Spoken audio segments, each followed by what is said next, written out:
So you need a really good referral program. Those are always your best leads. That's why our ROAS is so high.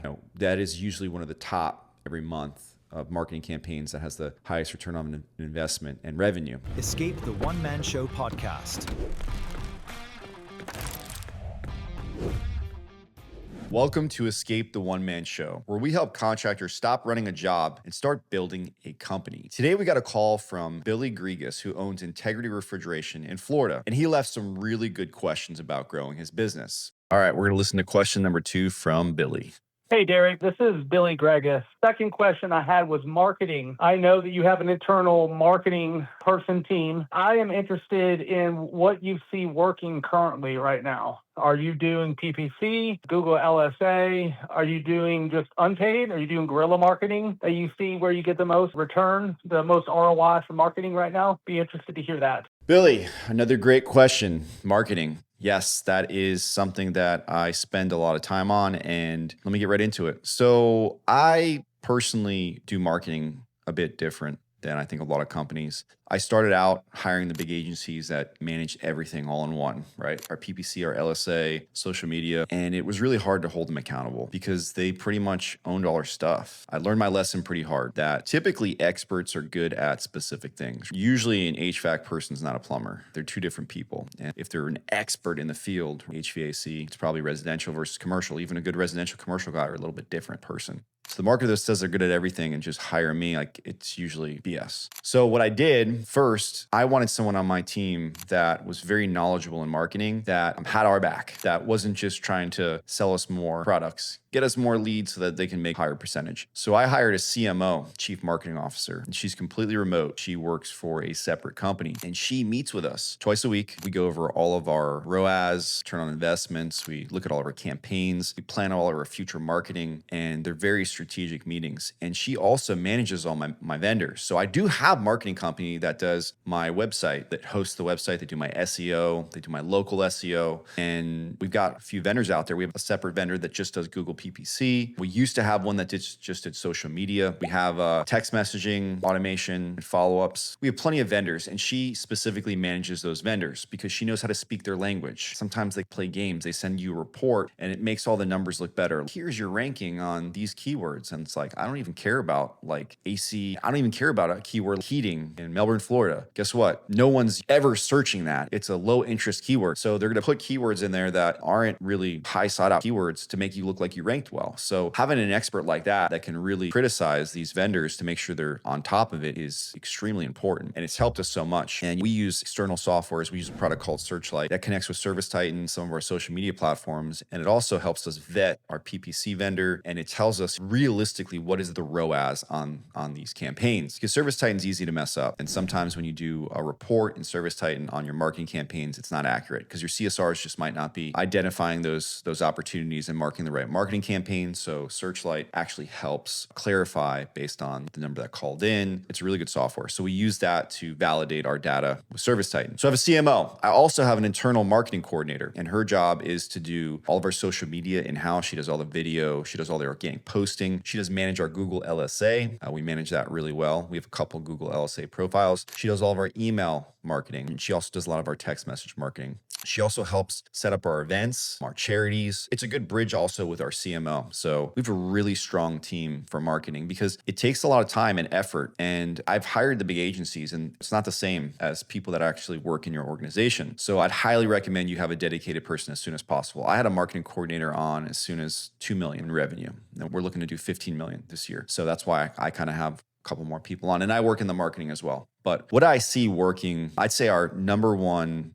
ROAS marketing campaign right now is customer referrals. We use a program that messages every customer after we've done service for them and asks for a referral, and it automatically will pay them for that referral if they refer over to us. So you need a really good referral program. Those are always your best leads. That's why our ROAS is so high. That is usually one of the top every month of marketing campaigns that has the highest return on investment and revenue. Quick break. This episode is brought to you by Conduit Warranty Solutions. Yeah, I actually use them. I used to eat warranty work like an idiot. Now I own my own warranty and I actually make money on it. Conduit handles all the compliance, legal, all of it. If you own a shop and you're not doing this, you're just working for free. Conduit is the warranty that puts money back in the pockets of the guys doing the work. Call them today or go to their website to schedule a free consult at www.conduitwc.com or keep losing money on warranties. I don't care. Back to the show. Next, I'd say we're doing really well in direct mail. We do well on direct mail to our existing customers and we do well on direct mail on prospecting. And we've got some really cool campaigns where we have robots handwriting on the envelopes that make it look like it's a person that wrote it. For existing customers, we got the typical postcard style, but they're very hyper targeted. So we do really well with direct mail and we do really well with things like door hangers, yard signs, stickers on the units and the water heaters. I mean, we get so many calls from stickers. It's the little things like that that are super inexpensive and you're not competing with tons of people like you would on PPC. And again, do we do PPC? Yeah, but honestly, it's maybe 10% of our marketing budget. When we do LSA, we like LSA and they only give us as much as the algorithm gives us, but I don't want to compete for a $400 or $500 pay-per-click ad. You hear the big companies are like, oh, PPC is king. No, it's not. It's king if you want to just throw all your money at that keyword. Now, PPC for your business name is going to be really cheap because not that many people are bidding for it. So I would say make sure that you have PPC going for your business name and branded search. But for marketing in 2026, it's so expensive. Yeah, we do a lot of grassroots marketing, but we market on Yelp, Angie's Lists, Nextdoor, and we have a really good funnel that gets the speed to lead really quick to where our CSRs get on these leads pretty much immediately. And that's what's really important in marketing is you can't wait to get on these leads. You're going to lose these leads. Something else that we do that's really cool is we do a lot of local events, the Strawberry Festival, any pet events that are out there, multicultural festivals, the Garlic Fest, Christmas things. So home shows are okay. We do okay there. Honestly, at these other events, we do really well. We have a lot of giveaways. We do a raffle almost every single time to get, more customer information. We get some really great specials to the community and we do really well at those local events because you want to market to where you don't have to compete with everyone. If you're only marketing where maybe like 50 other contractors are marketing, then there's a lot of competition there. I'm not playing that game. I want my marketing to be as cheap as possible so I can get the highest quality lead for the cheapest price. So I'm going to win where they're not at. So I know they're not putting in the work to do door hangers. I know they're not putting yard signs down. I know they're not doing direct mail really well. I know they're not going to spend their time on the weekend and go to an event, even though we have a dedicated event person that's 1099 part-time that handles those events. Those are the things that I would focus on first before you spend all your money on Google PPC. And we do some lead aggregators. Like I said, we do Angie's Lists, Angie Leads, we do Yelp,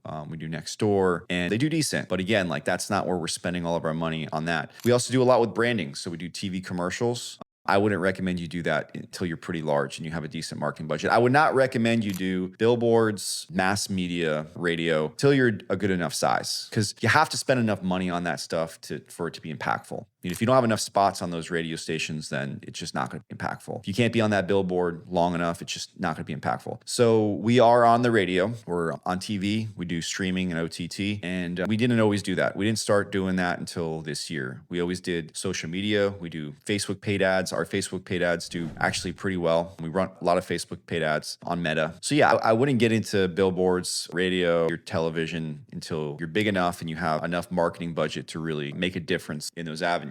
But yeah, social media, paid ads on Facebook, you can definitely do that. I wouldn't recommend you do that though, unless you have a really good organic page and you're at least posting things on your organic page because people are going to look at that ad and they're going to go to your organic page to see if you're legit. And if you just got pictures of like dogs with air blowing in the wind and happy families and just stock images, just people think you're fake and they're not going to book. So Facebook is a little bit difficult with leads though, because you're going to get a lot of spam leads and your people are going to have to be tough and realize you might have to get leads before you get one. And there's going to be a lot of out of area leads because Facebook does not like the instant forms too stringent. So yeah, there's ways to funnel those things in, but we do pretty well with social media paid ads. And yeah, our marketing budget is think 7%. And typically we double every year with a 7% marketing budget. Like I said, we're looking to do 15 million with a 7% marketing budget. So hope that helps. If you're a contractor or a business owner that has questions about their business, call the Escape the One Man Show line at 321-495-7788. Leave your name, company, location, and your question, and I may feature it and answer it on the next episode. Thanks.